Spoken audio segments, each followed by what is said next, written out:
नमस्कार, बहुत स्वागत है आपका। मैं हूं आपके साथ सुमित शर्मा। दिल्ली से खबर है। देश में बढ़ते मंकी पॉक्स संक्रमण को लेकर केंद्र सरकार की आज हाई लेवल मीटिंग होनी है।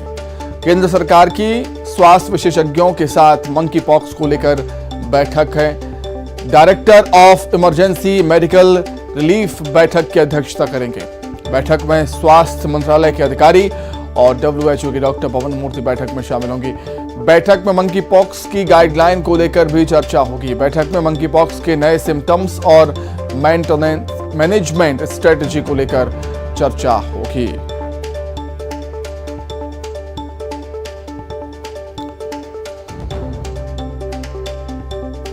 तो मंकी पॉक्स के संक्रमण को लेकर आज एक हाई लेवल मीटिंग होनी है।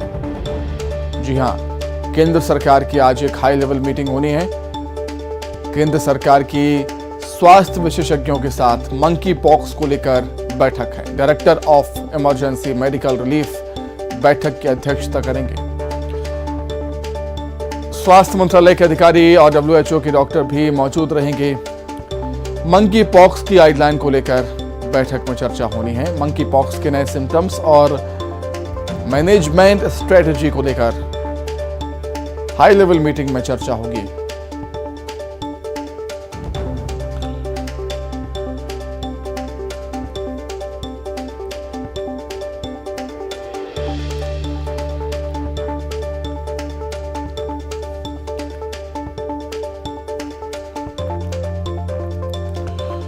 चलिए, अधिक जानकारी के लिए सीधे राजधानी दिल्ली का रुख कर लेते हैं। हमारी सहयोगी फरहा खान हमारे साथ लाइव जुड़ गई हैं। फरहा, जिस तरीके से हम देख रहे हैं कि मंकी पॉक्स की दस्तक से दहशत का माहौल कहीं ना कहीं है, कोरोना के बाद हाई लेवल मीटिंग होना बेहद जरूरी। जी बिल्कुल, देखिए अब ये मंकी पॉक्स जो है वो डरा रहा है और ऐसा इसलिए है क्योंकि 3 से 12 दिन के अंदर इसके जो लक्षण हैं वो पता नहीं चल रहे हैं और जब तक इनके लक्षणों का पता चल रहा है तो दूसरा जो व्यक्ति है वो संक्रमित हो जा रहा है। तो पूरी स्ट्रैटेजी और पूरी तैयारी के लिए कि कैसे इसको मैनेज किया जाए, क्योंकि देखिए देश में अब तक 9 केस हो गए हैं और जो 4 केस सामने आए हैं उनकी कोई इंटरनेशनल ट्रेवल हिस्ट्री नहीं है। तो ये बात जो है वो केंद्र सरकार और स्वास्थ्य एक्सपर्ट्स भी मान रहे हैं कि कहीं ना कहीं लोकल स्तर पर भी काफी मैनेजमेंट करनी पड़ेगी। तो इसी को लेकर देखिए आज अहम बैठक है और उसको अहम इसलिए माना जा रहा है कि जो अब तक गाइडलाइंस थी मंकी पॉक्स को लेकर, अब उसमें जो है वो चेंजेस किए जाएंगे।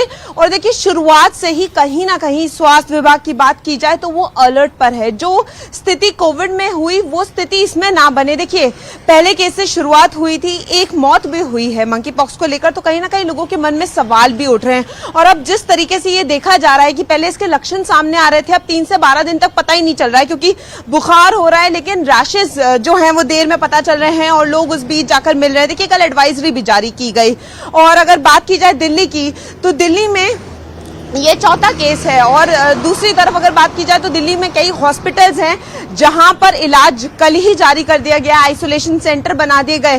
तो तैयारी पूरी तरीके से है। तो आज देखिए ये बैठक इसलिए अहम मानी जा रही है कि जितने भी स्वास्थ्य एक्सपर्ट्स हैं, WHO की डॉक्टर्स हैं और डायरेक्टर ऑफ मेडिसिन रिलीफ जो है वो इसकी अध्यक्षता करेंगी। तो कहीं ना कहीं ये बहुत अहम है और जो नई गाइडलाइंस आएंगी उनमें देखना होगा कि किस तरीके से गाइडलाइन आती है और लोगों को देखिए अब गाइडलाइंस का पालन करना पड़ेगा। बार बार जो है वो डॉक्टर्स कह रहे हैं कि लोगों को मास्क लगाना पड़ेगा और चीजों को छुए ना, क्योंकि ये जो बीमारी है ये भी कॉन्टैक्ट से फैल रही है। और अभी बीच में ये भी माना गया था कि जो स्ट्रेन पाया गया है वो सुपर स्प्रेडर नहीं है, लेकिन अभी जो मौत हुई है, पहली मौत, उसमें जो वेरिएंट पाया गया वो सुपर स्प्रेडर वेरिएंट था। तो कहीं ना कहीं सवाल उठ रहे हैं और लोगों की चिंताएं बढ़ रही, क्योंकि धीरे धीरे मंकी पॉक्स जो है वो अपना पैर पसार रहा है।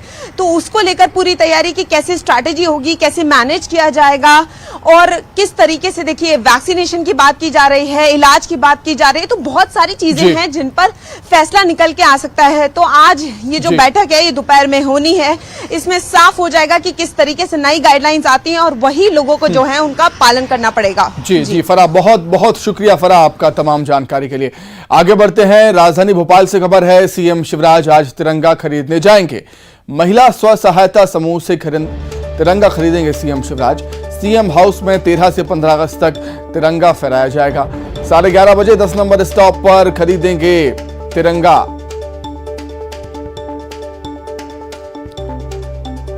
बीजेपी हर घर तिरंगा अभियान चला रही है और इसी के तहत सीएम शिवराज भी तिरंगा खरीदने के लिए जाएंगे। महिला स्व सहायता समूह से सीएम शिवराज तिरंगा खरीदेंगे। अधिक जानकारी के लिए हम सीधे रुख कर लेते हैं राजधानी भोपाल का। शैलेंद्र हमारे साथ जुड़ गए हैं लाइव। शैलेंद्र, पीएम मोदी के महत्वाकांक्षी प्रोजेक्ट को सफल बनाने की पूरी कोशिश है यहां पर मध्य प्रदेश बीजेपी की, और यही वजह है कि खुद सीएम शिवराज अब तिरंगा खरीदने के लिए जाने वाले हैं।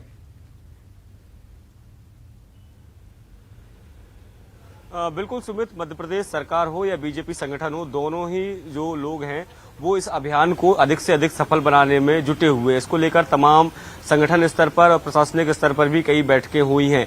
इसके अलावा जो प्रदेश के विभिन्न स्व सहायता समूह हैं या जो स्वयंसेवी संगठन हैं, उनको भी इस अभियान से जोड़ा गया और ये तय किया गया है कि लगभग पूरे प्रदेश में 1,50,00,000 घरों पर तिरंगा लहराना चाहिए। और चूंकि 2 दिन पहले भी हमने देखा कि मध्य प्रदेश बीजेपी के प्रदेश अध्यक्ष बीडी शर्मा ने बाकायदा बीजेपी के में जो विक्रय केंद्र था उससे अपने लिए तिरंगा खरीदा। इसके साथ ही सभी को ये निर्देश दिए कि सभी बीजेपी कार्यकर्ता हों या आम लोगों अधिक से अधिक जो है वो तिरंगा खरीदें और जो अभियान है उसके दौरान तिरंगा फहरा। और उसी कड़ी में आज मध्य प्रदेश के मुख्यमंत्री शिवराज सिंह चौहान खुद 10 नंबर बस स्टॉप पर जो महिला स्व सहायता समूह है वहां से जाकर तिरंगा खरीदेंगे और अपने घर पर तिरंगा फहराने के लिए ये तिरंगा खरीदने जा रहे हैं। और जिस तरीके से मध्य प्रदेश के अलग अलग इलाकों से ये तस्वीरें सामने आई कि स्व सहायता समूह की जो महिलाएं हैं वो बड़े स्तर पर तिरंगों का निर्माण कर रही हैं, तो ऐसे में उनको तो कहीं ना कहीं रोजगार मिल ही रहा है, बल्कि राष्ट्र प्रेम की भावना जो है वो आम लोगों में बनी रहे और उसको लेकर स्व सहायता समूह को भी ये काम दिया गया था। और यही कारण है कि मध्य प्रदेश के मुख्यमंत्री स्व सहायता समूह की महिलाओं से ही तिरंगा खरीदने के लिए पहुंच रहे हैं। यानी कहीं ना कहीं संदेश देने की कोशिश मध्य प्रदेश के मुखिया जो है वो देने की कर रहे हैं कि आम लोग भी इस पूरे अभियान में बढ़ चढ़कर हिस्सा लें और राष्ट्र प्रेम अपना जताएं। हालांकि कांग्रेस जो है इसको लेकर तमाम तरह के सवाल पहले खड़ी कर चुकी है, लेकिन उसको लेकर बीजेपी भी अपना जवाब दे चुकी है कि कहीं ना कहीं तिरंगा अभियान को लेकर जो बीजेपी कांग्रेस ने जो सवाल खड़े किए थे उस पर बीडी शर्मा ने साफ तौर पर यह कहा था कि वो राष्ट्र प्रेम क्या जाने जो इसलिए तिरंगा को लेकर इस तरह के सवाल खड़े कर रहे हैं। लेकिन बहरहाल पूरे मध्य प्रदेश की अगर बात करूं तो तिरंगा अभियान को लेकर मध्य प्रदेश के लोगों में खासा उत्साह देखने को मिल रहा है। न केवल राजनीतिक लोग बल्कि आम लोग हों, शिक्षण संस्थान हो या स्वयंसेवी संस्थान हो, सबके सब लोग जो है इस अभियान को सफल बनाने के लिए बढ़ चढ़कर हिस्सा लेने में जुटे हुए हैं। ठीक है शैलेंद्र, बहुत धन्यवाद आपका तमाम जानकारी के लिए। आगे बढ़ेंगे। केंद्रीय मंत्री सिंधिया ने पार्षदों की बैठक ली है। जी हां, इमरती देवी के साथ दिल्ली गए डबरा के पार्षदों की सिंधिया ने बैठक ली। सिंधिया ने मुलाकात की। कल सिंधिया से मुलाकात, इमरती देवी के साथ सिंधिया से मुलाकात के लिए पार्षद पहुंचे हुए थे। कल मुलाकात हुई थी। सिंधिया ने सभी को एकजुट होकर अध्यक्ष बनाने का सबक पढ़ाया है। सभापति के पद पर नजरें हैं अब बीजेपी की।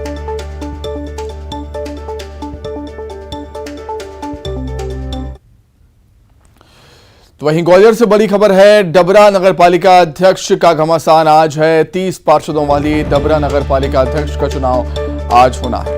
डबरा नगर पालिका में कुल 30 पार्षद हैं। बीजेपी के 14, कांग्रेस के 10, निर्दलीय के 4, आपके 2 पार्षद। कैबिनेट मंत्री दर्जा प्राप्त इमरती देवी के गुट के पास 15 पार्षदों का समर्थन। 6 कांग्रेस तो 2 निर्दलीय, 1 आम आदमी पार्टी और 6 बीजेपी पार्षद इमरती देवी के पास।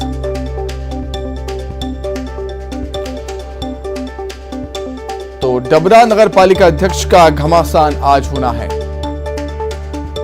डबरा नगर पालिका का अध्यक्ष कौन होगा यह आज साफ हो जाएगा।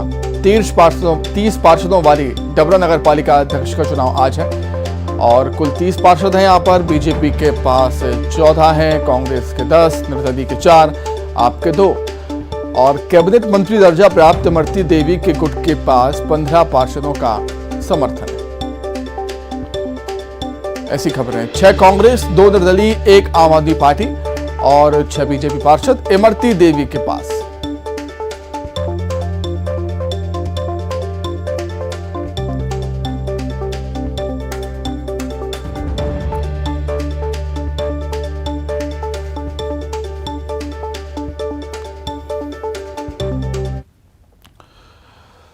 वहीं डबरा नगर पालिका अध्यक्ष चुनाव का मामला है। कांग्रेस का प्रत्याशी उतरने की उम्मीद धूमिल हुई है। कांग्रेस के 10 में से 6 पार्षद इमरती देवी के साथ है, बाकी 4 पार्षद भोपाल में नजर आए। भोपाल की फोटो सोशल मीडिया अकाउंट पर पोस्ट की गई है। कांग्रेस पार्षद अरविंदर सिंह हीरा ने भोपाल कांग्रेस दफ्तर पहुंचकर फोटो खिंचाई। पार्षद के साथ डबरा के कांग्रेस विधायक सुरेश राजे भी मौजूद थे। फोटो के साथ अरविंदर सिंह ने लिखा है, बाकी के 4 यहाँ हैं, हम कोई बिकाऊ नहीं, हर कोई बिकाऊ नहीं होता है जनाब, हम भले 4 हैं लेकिन कल भी अपनी मां समान पारी के साथ खड़े थे और आज भी खड़े हैं और कल भी खड़े रहेंगे। तो देखिए, तस्वीर भी सोशल मीडिया पर अब सामने आई है। कांग्रेस का प्रत्याशी उतारने की उम्मीद धूमिल हुई।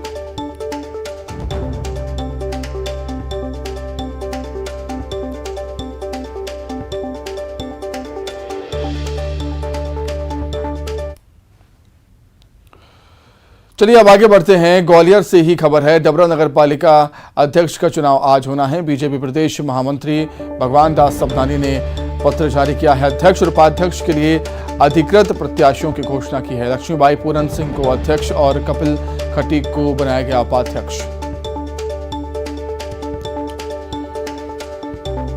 तो ग्वालियर से ही बड़ी खबर। डबरा नगर पालिका अध्यक्ष का चुनाव आज है। बीजेपी प्रदेश महामंत्री भगवान दास सबनानी ने पत्र जारी किया है। अध्यक्ष और उपाध्यक्ष के लिए अधिकृत प्रत्याशियों की घोषणा की है।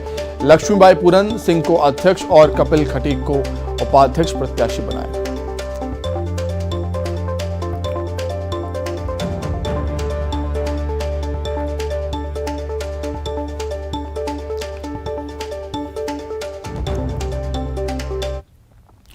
तो क्या कुछ समीकरण बन रहे हैं डबरा नगर पालिका अध्यक्ष को लेकर, वो हम जानेंगे। सीधे ग्वालियर का रुख कर लेते हैं। सुशील हमारे साथ जुड़ गए हैं। सुशील, क्या कुछ सिनेरियो, क्या कुछ समीकरण डबरा नगर पालिका अध्यक्ष को लेकर आप देख रहे हैं इस समय? बिल्कुल, देखिए, ग्वालियर जिले की जो डबरा नगर पालिका है वो महत्वपूर्ण सीट मानी जाती है, क्योंकि नरोत्तम मिश्रा का ये गृह नगर है। पूर्व मंत्री इमरती देवी यहाँ से विधायक रही है और मंत्री भी रही है, तो निश्चित तौर पर यह प्रतिष्ठित सीट थी कांग्रेस और बीजेपी दोनों के लिए। यहाँ पर 30 जो पार्षद है नगर पालिका के, उन 30 पार्षदों में से इमरती ने 15 पार्षद होने का दावा किया था। अगर अब जो हालात है उनके हिसाब से अगर देखें तो भारतीय जनता पार्टी ने अपने अध्यक्ष और उपाध्यक्ष के अधिकृत प्रत्याशी घोषित कर दिए हैं। अध्यक्ष के तौर पर लक्ष्मीबाई पूरन सिंह को यहाँ नॉमिनेट किया गया है। इसके अलावा जो उपाध्यक्ष है वो कपिल खटीक के रूप में सामने आए हैं। तो अब चूंकि बीजेपी का अधिकृत पत्र जारी हो चुका, तो यही वजह कि बीजेपी के जो 14 पार्षद हैं, इसके अलावा इमरती देवी के पास भी कांग्रेस के 6 पार्षदों का समर्थन है, 2 निर्दलीय भी उनके साथ है। इसके अलावा एक आम आदमी पार्टी का प्रत्याशी जो जीत कर आया था पार्षद का, वो भी बीजेपी के साथ है। यानी कुल मिलाकर अब बीजेपी का जो चुनाव होता है तो उसमें करीब 23 पार्षद जो है भारतीय जनता पार्टी के साथ होंगे। और कांग्रेस की अगर बात करें तो कांग्रेस के पास सिर्फ अब 4 पार्षद ही बचे हैं कि जो मैदान में है, लेकिन अब उम्मीद कम ही है कि पार्षद कांग्रेस का कोई अध्यक्ष के रूप में यहाँ चुनाव लड़ेगा। तो निश्चित तौर पर डबरा नगर पालिका की बात करें तो अब अध्यक्ष का चुनाव बीजेपी के लिए आसान हो गया है। उम्मीद है कि बीजेपी जो है अध्यक्ष और उपाध्यक्ष दोनों ही यहाँ निर्विरोध जिता लेगी, ऐसी उम्मीद की जा रही है, क्योंकि जो कांग्रेस के बचे हुए पार्षद है उम्मीद नहीं है कि वो इस प्रक्रिया में शामिल होंगे। ठीक है सुशील, बहुत शुक्रिया आपका तमाम जानकारी के लिए। आगे बढ़ते हैं, बात जबलपुर की। जबलपुर से बड़ी खबर है, माफियाओं के विरुद्ध अभियान फिर से शुरू हो चुका है। हिस्ट्री शीटर अब्दुल रज्जाक के ठिकानों पर प्रशासन ने दबिश दी। हिस्ट्री शीटर अब्दुल रज्जाक के नया मोहल्ला स्थित आवास को तोड़ा गया है। अवैध अतिक्रमण को तोड़ा गया है। पुलिस और प्रशासनिक अधिकारी मौके पर मौजूद हैं।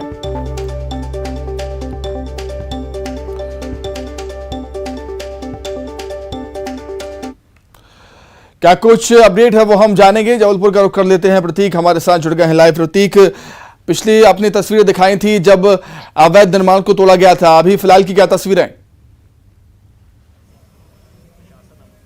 देखिए फिलहाल बेशक एक बड़ी कार्रवाई जो है वो लगातार जारी है। कुछ पलों के लिए कार्रवाई को रोका गया है, चूंकि सुबह से लगातार 3 घंटे से कार्रवाई चल रही थी। हम आपको यहाँ पे कुछ तस्वीरें हैं जो दिखाने की कोशिश जरूर करेंगे। फिलहाल एक बड़े हिस्से को तोड़ दिया गया है। सामने आप देख सकते हैं पूरा जो सामान डला हुआ है। ये जो बाउंड्री वॉल थी, जो तकरीबन अतिरिक्त हिस्सा निर्मित कर लिया गया और जो कंपाउंडिंग का एरिया था जिसे अवैध घोषित किया है नगर निगम ने, उन तमाम हिस्सों को यहाँ पर जमींदोज कर दिया गया है। माफिया विरोधी मुहिम के तहत इस कार्रवाई को भी नाम दिया जा रहा है। आपको अंदर की कुछ तस्वीरें दिखा देंगे कि आखिर किस तरीके से जो निर्माण है वो किया गया था और क्या क्या कार्रवाई दी गई। एक देख सकते हैं जेसीबी यहाँ पर खड़ी हुई है। इसके अलावा यहाँ पर भी देख सकते हैं आप पूरा ही जो अतिरिक्त और अवैध निर्माण है उसे तोड़ा गया है और तोड़ने की कार्रवाई फिलहाल लगभग 1 या 2 घंटे और अभी चल सकती है। जो ये अतिक्रमण करता थे, यानी जो हिस्ट्री शीटर है, उनके द्वारा ये आवेदन दिया गया कि वो स्वयं तोड़ना चाहते हैं, लेकिन प्रशासन ने नहीं माना।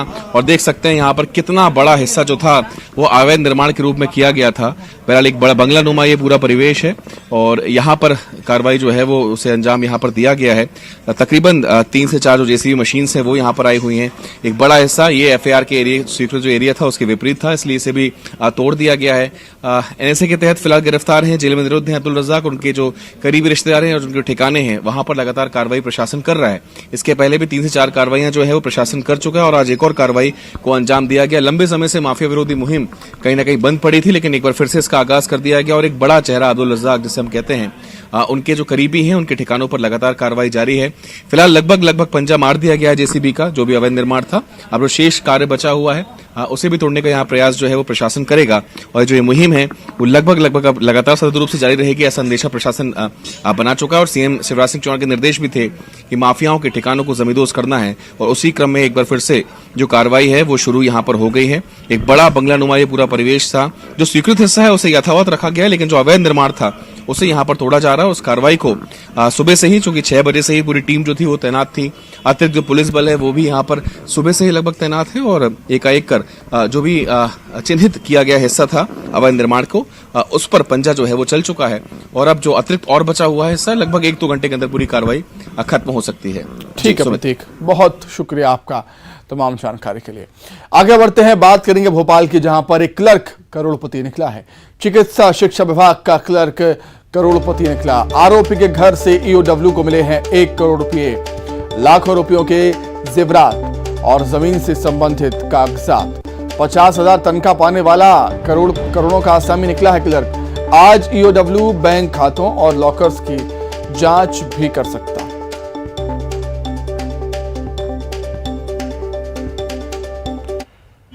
चिकित्सा शिक्षा विभाग में उच्च श्रेणी लिपिक हैं मिस्टर हीरो केसवानी। उनके घर पर आय से अधिक संपत्ति की सूचना मिली थी, जिसको वेरिफिकेशन के बाद माननीय न्यायालय से सर्च वारंट लेकर के तलाशी ली गई है। तो अभी तक की तलाशी में लगभग 85 लाख रुपए और करोड़ों की उनकी प्रॉपर्टी के दस्तावेज मिले हैं और बैंक अकाउंट की भी डिटेल मिली है। अभी सर्च जारी है, कार्रवाई चल रही है। सर और भी कहाँ, यानी कि सिर्फ भोपाल में या कहीं और? अभी आज सिर्फ बैरागढ़ स्थित भोपाल के बैरागढ़ में बल्लभ भवन में पदस्थ क्लर्क के यहाँ सुबह से ही ईओडब्ल्यू की कार्रवाई लगातार जारी है और अब तक जो जानकारी मिली है लगभग कार्रवाई अब लगभग पूरी होने को है। और अब से कुछ देर पहले ही इनके घर पर 1 करोड़ रुपए नगद मिला। इसके अलावा कई सोने चांदी के जेवरात, इसके अलावा कई प्लॉट और मकानों दुकानों के कागजात भी पुलिस को मिले हैं। ईओडब्ल्यू की टीम यहाँ सुबह पहुंची थी और सुबह से वो यहाँ पहुंची थी तो उनकी तबीयत खराब हो गई थी और जिसके बाद उन्हें हमीदिया अस्पताल में भर्ती कराना पड़ा था। हालांकि बाद में ईओडब्ल्यू की टीम ने यहाँ कार्रवाई शुरू की तो उस समय ही ये पता लगा था कि करोड़ों की संपत्ति का मालिक है ये क्लर्क और लगातार ईओडब्ल्यू को शिकायतें मिल रही थी। उसके बाद इस पर ये शिकंजा कसा गया है। अभी भी आप देख सकते हैं कि जो अधिकारी हैं ईओडब्ल्यू के वो यहाँ पर मौजूद है, पुलिस बल यहाँ पर मौजूद है। कार्रवाई जो है वो लगभग अंतिम चरणों में, हालांकि अभी पूरा एनालिसिस किया जाना है क्योंकि बैंक लॉकर भी खोले जाएंगे। उसके बाद ये पता चलेगा कि आखिर और कितनी काली कमाई इसने जो अपने सर्विस के दौरान कमाई है। बताया ये भी जा रहा है कि इस जो ईओडब्ल्यू का कर्मचारी जो ईओडब्ल्यू रेड के लिए पता चला है कि प्रारंभिक स्टेज को 50,000 रुपये सैलरी मिलती थी, लेकिन उसके बावजूद भी इसने करोड़ों की संपत्ति अर्जित कर रखी थी। कैमरामैन मोहसिन के साथ शैलेंद्र सिंह, न्यूज 18 भोपाल। अब बात रायपुर की। मोर महापौर मोर द्वार कार्यक्रम में शामिल होंगे मुख्यमंत्री। दोपहर 12 बजे सुभाष स्टेडियम में कार्यक्रम का आयोजन है। 27 जून से चल रहा है मोर महापौर मोर द्वार अभियान। अब तक 66 वार्डों में शिविर का आयोजन हो चुका है। शिविर में आज वार्ड नंबर 40 के लोगों की समस्याओं का निराकरण करेंगे सीएम भूपेश बघेल।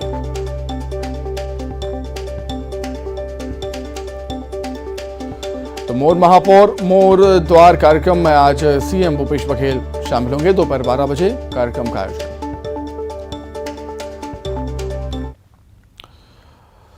वहीं छत्तीसगढ़ में अनुकंपा नियुक्ति को लेकर हरकत में आई है सरकार। पंचायत शिक्षा कर्मियों की विधवाओं का यह मामला। अनुकंपा नौकरी को लेकर कई महीनों से आंदोलन कर रही थी महिलाएं। शिक्षा विभाग ने जिलों से ब्यौरा मंगवाया है जिनकी मृत्यु संविलियन से पहले हुई। स्कूल शिक्षा विभाग लेगा सामान्य प्रशासन विभाग से सलाह। अनुकंपा नियुक्ति की प्रक्रिया आगे बढ़ाने के लिए सलाह ली जाएगी।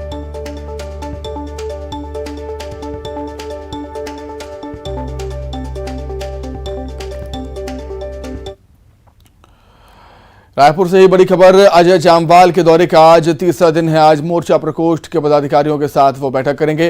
रायपुर दौरे पर हैं क्षेत्रीय संगठन महामंत्री अजय जामवाल। 2 दिनों तक कोर कमेटी और प्रदेश पदाधिकारियों के साथ उनकी चर्चा होनी है। मिशन 2023 को लेकर रणनीति बीजेपी बना रही है। प्रदेश भर में कार्यकर्ताओं को सक्रिय करने पर जोर दिया है अजय जामवाल ने।